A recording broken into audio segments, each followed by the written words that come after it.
Continuamos com a parte 2, né? Crise da democracia atual, da democracia liberal.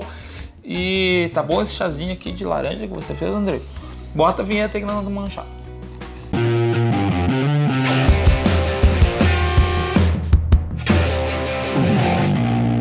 Vamos começar com o Andrei lendo o Castells aí, Andrei. Vamos ler o Castells aqui, né? O que fala o Manuel Castells, um dos grandes sociólogos do mundo atual, presente. Manuel. Vamos lá. Mais de 2/3 dos habitantes do planeta acham que os políticos não os representam, que os partidos todos priorizam os próprios interesses, que os parlamentares não são representativos e que os governos são corruptos, injustos, burocráticos e opressivos. Na percepção quase unânime dos cidadãos, a pior profissão que existe é a do político. E aí, Bussuna? E tá errado ele? Meu Deus do céu, né? Mas tu imagina, os políticos são a pior profissão de todas. Então, se os políticos são os responsáveis por mudar a nossa situação, por melhorar o nosso país, a gente acha que eles são os piores de todos, quer dizer que a gente já acha que eles não vão ter sucesso. E eu acho que, cara, os políticos têm muita culpa nisso, né? Na percepção que a população... Cara, pois mas essas coisas aí de políticos que sim, ficam enraizados, que a gente descobre essas maracutaias aí de desvios, né? Isso não é de agora, não é Bolsonaro, não é PT, não é... E o mundo inteiro, né, cara? E o mundo inteiro, porque o Castells, ele não tá... O Andrei leu um trecho do Castells que pensa, poxa, ele tá aqui no Brasil escrevendo sobre... Não, ele tá lá na Espanha escrevendo sobre o mundo inteiro. Não é... É direcionado para o Brasil, isso aí é contra o Bolsonaro. Mas ele escreveu isso muito antes do Bolsonaro. Esse texto aí é do livro dele, a Democracia em Crise, Ruptura, que é, sei lá que ano, 2017. Não vem o caso agora, mas o Bolsonaro não acha que a crise da representação política, através da democracia, não é em grande parte por essa questão que envolve os partidos políticos? O que é o partido político? Será que o partido político tem condições de representar os interesses da população? Em tese deveriam. A pluralidade partidária, ela deveria servir para isso. Porque, claro, vamos lá, a gente foca muitas vezes, gente, faz tempo que eu bato nessa tecla, o Andrei também bate nisso, a gente foca muito no executivo, no presidente.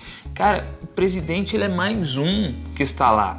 Ele é o executivo, o cara que ele não vai fazer nada que o parlamento não tenha decidido. E aí nós temos 3 poderes, né? Ele tem a chefia de um poder.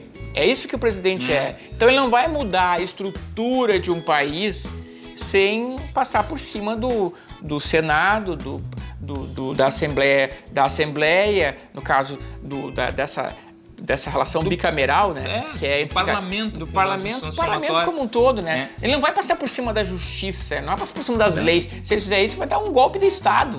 Então isso é outro papo. E aí a gente tem que observar que é possível sim que as pessoas sejam representadas em partidos. É uma percepção que quem analisa, vê a política, tem que ter, por exemplo, Partido Verde, tem que ter dos ecologistas. Cara, tem que ter alguns deputados do Partido Verde para levantar a pauta lá. Tem que ter o PT, Partido dos Trabalhadores, que nasceu o Partido dos Sindicatos lá. Se corrompeu, não sei. Mas tem que ter um grupo que represente os sindicatos, o trabalhador manual, o operário. Pois é. Assim como tem partidos aí que representam outros setores, né? Se a gente for ver aqui no Brasil, tinha esses tempos o Partido dos Aposentados. Sim. Né? Partido Social Cristão, né? Pessoal que defende o cristianismo, né? Que é medidas sociais, mas dentro de um viés cristão, assim como tem o Partido Comunista. Partido da Solidariedade.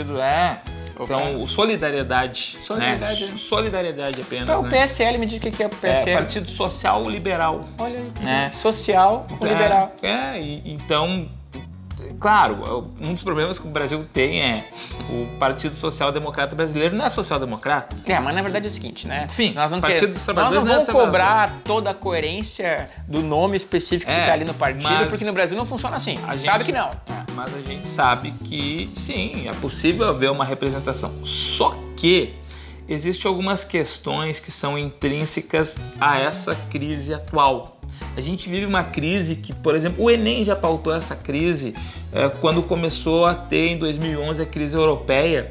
e começa o movimento do não me representa lá frente ao parlamento espanhol. Os jovens lá gritando e não me representa, e não me representa. Traduz?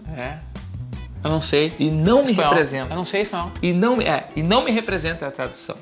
E aí, claro... Mas o Occupy Wall Street também não são na mesma época? Também, assim como a Primavera Árabe. 2011? Tudo 2011, né? 2011, quando começa a ebulição, né? Um movimento de ebulição contra o mundo político, né? E, gente, quando os caras começavam lá na Europa a votar muitas das chamadas medidas de austeridade, essa palavra bonita. O que é austeridade? Corte de gastos. Tu vê que bonito. A austeridade é uma palavra bonita, mas quer dizer, vamos enxugar a máquina pública, não sei o quê. Aí entra, por exemplo, a reforma da Previdência, que a Grécia que quebrou em 2011, reforma da Previdência. Eles começam a avançar com reformas trabalhistas pela Europa também, o que está acontecendo no Brasil agora. E, gente, essa semana eu escutei alguns doutores, inclusive em economia da UFSC, falando que a Europa está vivendo uma terceira mundização, que lá também os trabalhadores estão ganhando cada vez menos, está havendo esse distanciamento entre ricos e pobres. Só que isso tem muito a ver, e aí a gente precisa relacionar uma crise da democracia, que na verdade, o que é essa crise da democracia liberal contemporânea, atual? É uma crise que as pessoas não estão acreditando mais que o Estado, que os políticos, que os governos vão conseguir mudar a situação das pessoas. Ou vão conseguir melhorar. Mas a gente vive uma situação que é principalmente depois aí da queda do Muro de Berlim, a gente pode dizer que nos últimos 30 anos, a gente está em 2019, 1989 até 2019. Ótima conta, professor. 30 anos. O desmonte do welfare state, né, do estado de bem-estar social, que é basicamente um estado de bem-estar europeu, né, aonde que os países europeus, principalmente da Europa Ocidental, pega a Alemanha, a França, a Espanha, eles criaram boas condições para o trabalhador.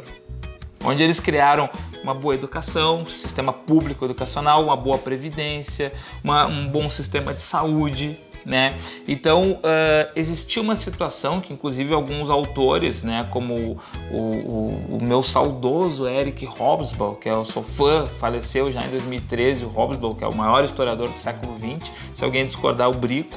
E aí, gente, o Hobsbawm falava, olha, muita coisa surgiu pelo espectro socialista, pelo medo da União Soviética. Tá, então me explica uma coisa aqui. Tu quer dizer que vamos chamar assim, o welfare state americano, por exemplo, que aconteceu pós a queda da Bolsa de Nova York em 29. Essa política, então, de tentar renovar o capitalismo, o welfare state, é, na verdade, uma tentativa de fugir dos protocolos ou fugir da ameaça comunista socialista? Cara, para muitos historiadores desde o nazismo, o nazismo para muitos historiadores, né, que fazem pesquisa de direita e de esquerda, não estamos falando de questões ideológicas de direita e esquerda. Para muitos historiadores, o nazismo é uma blindagem, né, para manter o capitalismo vivo contra o comunismo. A maior ameaça que existiu no século XX ao mundo capitalista foi a União Soviética. Né? O Hobsbawm falava, o primeiro bloco de trabalhadores realmente organizado do mundo inteiro, onde que a mulher ganhou direitos idênticos ao homem de salário, né? Onde que os homens ganharam, o trabalhador operário ganhou um salário digno, né? Não um salário para riqueza, mas um salário para poder viver, etc. E aí, ou o mundo capitalista fazia alguma coisa, ou o trabalhador do mundo capitalista, Europa, Estados Unidos, virava socialista também. O nazismo chegou ao poder na Alemanha quando o Partido Comunista e o Partido Socialista eram muito poderosos, se desentenderam e abriram espaço para o Hitler, né? E aí houve o Hitler fez, sob certa medida, se a gente for analisar, via ação de um Estado, mas um Estado que não quebrou com a propriedade privada, melhorias para o alemão. Mas vamos tentar falar um pouco sobre essa parte aí, Ibson, em relação à questão do fim dessa política do bem-estar social e tal. Não tem mais ameaça soviética. Eu estou usando o Hobsbawm. O Hobsbawm vai dizer exatamente isso. O capitalismo deixou de ter medo. Sim. E ele avança. E ele avançando, E o capitalismo ele tem, conforme a galera da economia, crises cíclicas, sistemáticas ou só mini crises, né? Para alguns até o que aconteceu em 2011 não é uma crise real do capitalismo. 2009 crise imobiliária dos Estados Unidos e tal. Esse é um abalo do capitalismo, né? Que a crise é de 29, já que 25% da população norte-americana ficou desempregada, não sei o quê. Mas o fato é que daí, nesse momento mais recente, claro, vamos lá, o welfare state apresentou seus problemas. O Estado inflado, gasta demais. Na Grécia, realmente, quando deu o estouro da Previdência, tinha gente com 50 anos aposentada recebendo um salário ótimo, né? E aí tem essas questões que a gente sabe que aqui o Brasil está vivenciando isso também agora, que não tem como manter um processo e que tanto direita quanto esquerda concordam de uma aposentadoria boa para as pessoas com 50 anos. O que podemos dizer que chamam de privilégios, né? Alguns, né? Privilégios das pessoas terem benefícios que não deveriam ter na idade. Ou seja, com 50 anos ninguém deveria se aposentar. Sim. Então, a reforma da Previdência, né? O Andrei, 52 anos. Tô novo, posso trabalhar muito mais. Posso trabalhar mais de 30 anos no mínimo. Então, o caso é 63. O Estado se torna responsável, muito responsável, pela questão da educação, pela questão da previdência privada, pela questão da saúde. E aí, obviamente, ele vai ter que arrecadar mais para poder conseguir dar conta daquilo que ele prometeu, ou que ele promete. E aí, quando ele não consegue dar conta daquilo que ele promete, aí nós temos uma população cética, né, desconfiada, olhando para o Estado e diz, pô, nós pagamos um monte de imposto e esse imposto vai para o bolso dos políticos porque a corrupção tá aí quando enxergam algum político, algum partido tomando essa forma que tomou o Brasil de ser o país mais corrupto do mundo, de todos os tempos, começam a dizer então que o Estado está inchado. Que o Estado foi inchado por causa dele. E aí o Estado foi inchado por causa do PT. E aí por causa do PT, e aí nós temos que desinchar o Estado. Porque aí vai voltar a prosperidade no Estado democrático brasileiro. E aí nós perguntamos, será? As pessoas não querem Estado, então? Querem Estado. No Brasil elas querem Estado. Aliás, eu vou mostrar aqui uma pesquisa da cabeça do brasileiro. Esse livro é de 2007, tá, gente? Mas eu quero só mostrar um trecho aqui bem específico sobre isso. Aqui, ó, bota na tela. O brasileiro aqui, olha só isso aqui, ó. Olha aqui, ó. Ó, o brasileiro ama o Estado. Isso aqui não é uma opinião, isso aqui são dados que claramente diz que o Brasil tem que pesquisas, ser... Pesquisas né? que dizem, por exemplo, aqui, ó. Aqui diz que o governo tem que ser responsável pela aposentadoria, pela justiça, pela saúde, pela educação, pelo serviço de esgoto, pelo fornecimento de água, por estradas e rodovias, por recolhimento de lixo, por energia elétrica, até pelos bancos. Só a única coisa que os brasileiros acham que o Estado não deveria ser responsável é por serviço de telefonia fixa, serviço de celular e sobre fabricação de carros, na lista que tem aqui. Então podemos dizer claramente que o brasileiro, ele ama o Estado, ele quer o Estado. Bom, gente, é o seguinte, eu queria falar também na relação da fragilidade da democracia e por que as pessoas criticam tanto a democracia, né?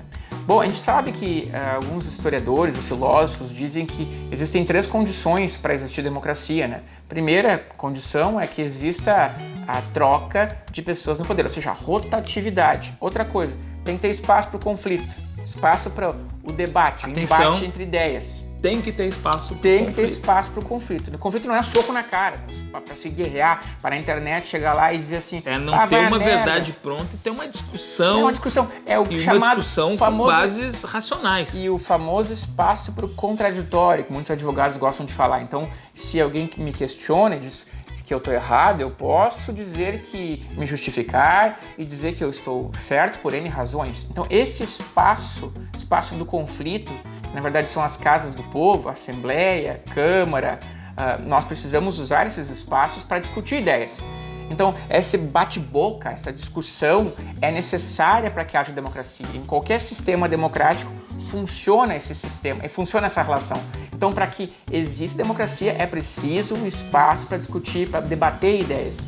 E não pegar uma arma e ameaçar a pessoa. Se você não acreditar em mim, né, eu vou te matar. Ou ameaçar a pessoa, se você falar isso, eu vou na tua casa e tiro a tua casa. Isso são regimes autoritários, sim, né? Então, despóticos. Democracia. Então, pode ser que esse clima democrático de conflito aberto, onde todas as mídias conseguem divulgar, onde claramente a internet consegue mostrar, esse é o espaço que é o espaço da democracia. Esse é o espaço democrático. Então, quando você olha para esse, vamos supor que você é um povo brasileiro, o povo brasileiro é ignorante na sua grande maioria, não tem uma formação, não tem instrução política. Ele olha para isso e fala, que bagunça, né? Eu não concordo com essa bagunça. E aí, como quando tudo é bagunça e balbúrdia, parece que aquilo não é democrático, mas aquilo é a alma da democracia. E a democracia funciona por causa disso. Vamos falar aqui claramente. Então, tem que ter espaço para o conflito, tem que ter espaço para rotatividade e tem que ter aquilo que a gente chama de publicização das leis, a transparência. Que o Brasil tem adotado mais recentemente a transparência. No portal Transparência, você pode acessar o portal Transparência aí na sua casa, entrar no site do governo e verificar quanto que é gasto em orçamento para construir ponte no local que você quiser. Sendo de um governo federal, você consegue acessar lá. Quanto que os professores universitários ganham por mês, quanto que juízes federais ganham, você consegue saber quanto políticos ganham. Esse portal Transparência ajuda a gente a poder nos armarmos contra as pessoas que usam as leis para se satisfazerem. Então nós podemos saber o que está acontecendo. Então é por isso, se as decisões são tomadas a portas fechadas, nós não estamos mais num sistema democrático. Então é por isso que talvez as pessoas olhem e vejam, olha só o que está acontecendo, gastam tanto em cafezinho, gastam tanto em viagem, gastam tanto em combustível.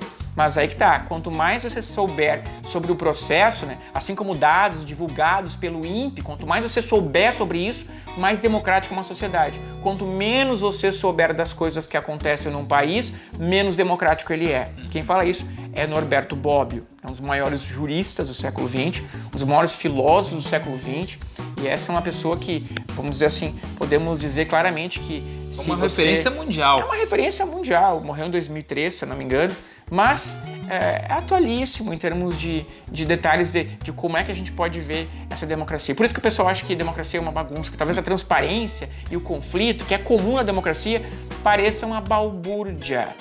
Eu acho que a questão da internet, ela é muito interessante, que tu falou, ela deveria servir de espaço para essa discussão de ideias, e as pessoas estão interpretando que a discussão de ideias é a balbúrdia. Houve um processo inverso. Se abre um canal de comunicação fantástica, a internet, que agora está com 25 anos esse ano, a internet de 1994, está com 25 anos. Parabéns, internet, obrigado por estar conosco. 25 anos. 25 anos. Mas ainda é uma adolescente, ainda, porque de certa forma, né, 25 anos, né, tá madura ainda, né? Não tá 100% madura, não tá. E a galera não tá compreendendo ela. Isso. Porque ela é para servir, para ter um portal de transparência, ela é pra gente trocar ideia, discutir ideia, e as pessoas estão entendendo que como agora existe tanta informação rolando, claro, existem no meio essas fake news malditas, essas autoverdades, essas coisas que atrapalham o nosso sistema democrático e a descrença na ciência em cima disso, mas a internet, ela era para servir para a gente conseguir dialogar, trocar ideia, trocar informação, mas está servindo para agressão, está servindo para as pessoas entenderem que está tudo errado. Mas, Bussunda, como é que a gente poderia, não sei se a gente pode discutir isso também, agora em relação à crise da democracia, será que a gente pode usar a internet como uma forma de lidar melhor com a crise da democracia? Cara, existem pessoas, né, que defendem que devam ser feitas mais consultas na internet. Visto, por exemplo, que a gente estava falando no vídeo 1 lá, né? Se você não assistiu, assista nosso vídeo 1, tá?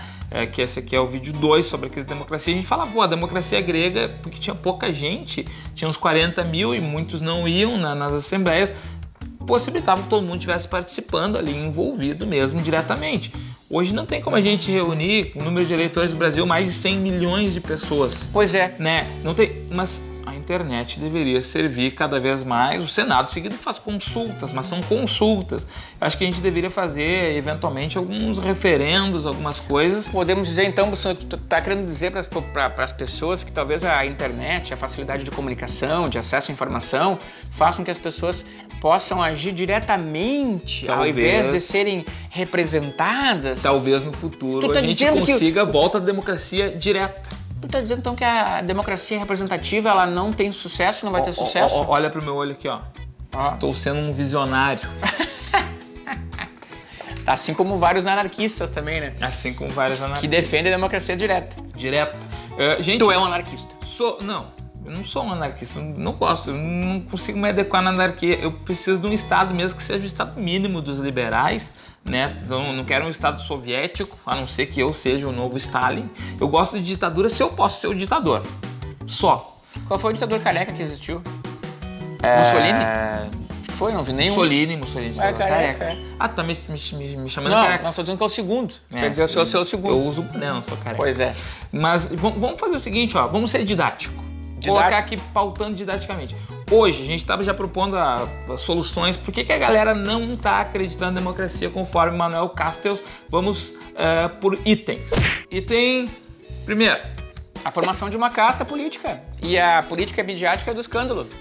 A gente vê sempre os mesmos caras no poder e quando a gente vê também aquelas brigas, aquelas chinelagens, Sim. ou a gente vê... cuspida na cara. E esses programas da Atena da vida aí, que é só a facada e não sei o que. Helicóptero percorrendo favela, dando tiroteio. tiroteio, witzel, um monte de gente. Então, primeiro tem esse grupo político que se formou, uma casta, são sempre os mesmos ali, e tudo só tratado de uma forma escandalosa. Esse é um problema que leva as pessoas a não acreditarem mais em democracia. Um outro item, o item 2, a própria questão que a gente já estava falando antes, o fim do welfare state, né? Esse estado de bem-estar social que é comum na Europa, mas de certa maneira, quando a gente está falando de reforma da Previdência, reforma trabalhista, etc., ou contingenciamento de gastos para a universidade, etc., atinge também a nossa. Tá, mas é que o welfare state lá na Europa funciona bem, ainda funciona bem, mas se comparado com o resto. Está se desestruturando, porque se você for ver, a crise grega levou à reforma da Previdência. Um pouco antes disso, a gente já fala que lá na Inglaterra, a Margaret Thatcher, nos anos 80, ela já começou os cortes, né? E essas políticas de austeridade, assim como o Reagan nos Estados Unidos. Sim, isso aí já é o que a gente chama de, hoje alguns vão chamar de política neoliberal. Neoliberal. Crítica ao welfare state. Os Estados Unidos não tem, por exemplo, um sistema público de saúde. Não tem. Então, quer dizer... Obamacare pode ser um... mas aí funcionou por um tempo e tal. Mas não é algo que foi consolidado. Mas esse Estado, que é um Estado pai, Estado que ajuda... Paternalista. Esse Estado está morrendo e as pessoas não compreendem isso e aí criticam os políticos por isso. Outra coisa que é importante falar, que é o terceiro item, na verdade, né? Aumento da concentração de renda. Nós vemos hoje nas sociedades contemporâneas capitalistas, né, a discrepância da desigualdade. Então, poucas pessoas estão ganhando mais do que ganhavam antes e a grande parte da população brasileira, por exemplo, da brasileira, podemos falar da americana, podemos falar também, por exemplo, em outros lugares, como na Europa, as pessoas estão ganhando menos. E a renda está ficando menor. E está acontecendo aquilo que o Thomas Piketty fala, que essa... Como é que é? Thomas Piketty, é um francês. Thomas se escreve Thomas Piketty, mas é Thomas Piketty, né? Ele é um francês que escreve Capital no século XXI. E ele fala assim que a gente está vivendo concentração e distribuição ao mesmo tempo, mas que tipo 10% estão cada vez ficando mais com a renda concentrada, enquanto os 90% da população, isso a nível global e inclui o Brasil também, 90% distribui melhor a renda, mas entre eles ficando mais pobres, enquanto 10% ficam mais ricos. Existe uma concentração, gente, no Brasil, no sistema financeiro, nos grandes empresários. Exemplo. A internet, quando falou, tem 25 anos a internet, quando a internet surgiu, até os anos 2000 por aí, já tinham seus 16, 17 anos de internet, existia uma multiplicidade de empresas na internet. Sim. Hoje você acessa o celular e entra na internet para acessar duas empresas. Duas empresas. Facebook e Google. As pessoas acessam só o Facebook e o Google. Mas o Instagram? O Instagram é do Facebook. Tem que lembrar disso. Sim. E o YouTube?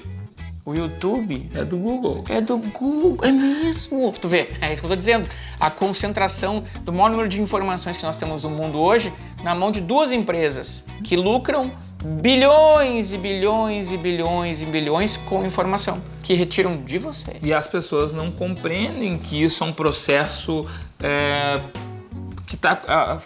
que foge das alçadas de poder. Ou que, na verdade... muitos dos políticos representam as grandes corporações, né? É verdade. E nessa análise breve didática, o quarto item... a globalização. Globalização e todos os seus desdobramentos que levam, por exemplo, a uma flutuação de mercado que as pessoas não compreendem. Essas grandes empresas que você falou, por exemplo, elas vão buscar mão de obra barata onde tiver. Se tiver que ir para a China, se tiver que ir para a Índia, se tiver que abandonar o Brasil a qualquer momento e ir, sei lá, para a Polinésia para ter mão de obra, aí gera desemprego. Pois é. Aí amplia esse processo de desigualdade. Mas vem aos poucos ainda, que é um próximo vídeo que a gente vai fazer, que é sobre o trabalho no século XXI. A gente está vendo que essas vagas de emprego nesses países subdesenvolvidos, ou terceiro-mundista, ou como as pessoas costumam falar, países pobres, onde uma empresa grande vai para lá e explora a mão de obra desses funcionários, dá uma certa...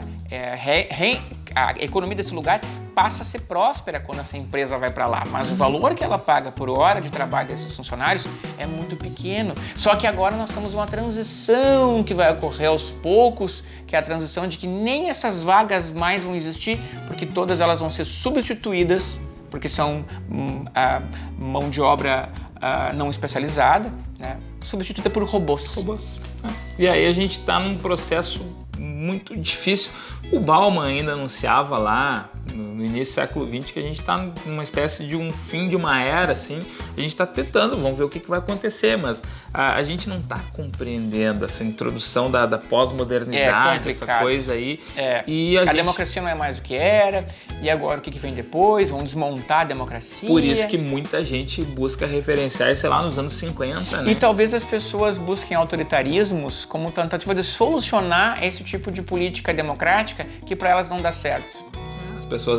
As pessoas não acreditando na camada política como um todo procuram um salvador. Vamos lá, o Bolsonaro é um salvador, assim como o Lula é visto como um salvador, para a gente citar dois setores. E isso faz parte desse processo de crise de democracia. Jango foi isso também, né? Bom, gente, eu acho que a gente encerra por aqui, tá? O segundo vídeo sobre democracia. Se vocês tiverem alguma dúvida, algumas perguntas para fazer sobre esse vídeo, sobre os dois vídeos, perguntem aqui embaixo pra gente, se inscrevam no canal. Não deixem de seguir as nossas redes sociais, né? No Instagram, no Facebook e aqui, obviamente, no YouTube. E deixem sugestões de assuntos pra gente discutir, que a gente vai começar a fazer lives, né? Exato. Assuntos que pra gente debater, que a gente, quando estiver na live, gente, a gente vai estar pegando o que vocês estão mandando aí, conversando e debatendo sobre isso, né? Sempre, obviamente, buscando autores, não são necessariamente Bussunda e Andrei falando, são... A gente fala em nome de pessoas que estudaram esses assuntos. A gente fala o nome delas. A gente vai falar em nome do Castells, que nem a gente estava fazendo resumo. Do Bobbio, etc. Tá? Gente, valeu, um abraço, sucesso para vocês todos. Beijão. Curtam, compartilhem e se inscrevam aí, tá? Para quem se inscrever no canal, nas próximas semanas a gente vai estar fazendo um sorteio de um jantar com o Andrei.